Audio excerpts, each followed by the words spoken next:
light is beautiful. And I saw CBW members placing their hands on the globe. They were placing their hands on it. They were placing their hands on it.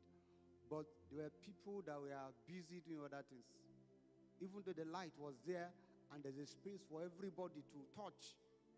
But some people, despite that light, they are just watching.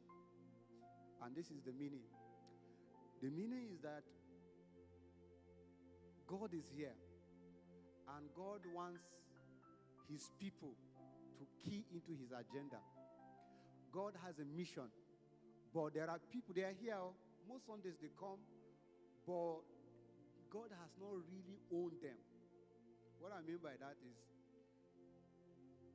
for God to own you, God owns everything. But when it comes to relationship, you have to be willing. You have to submit yourself.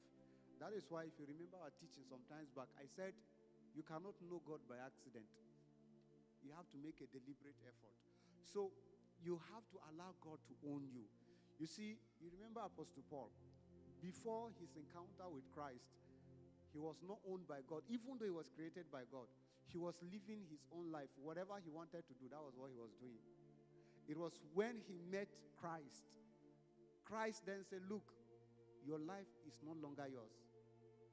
Your life is in my hands. Submit everything to me.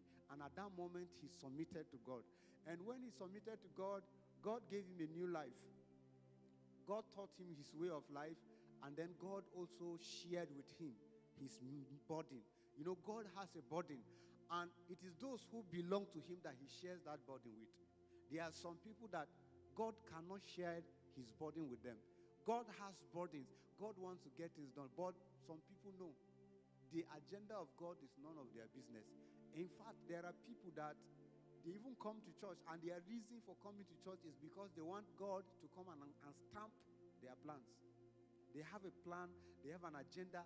They have what they want to do.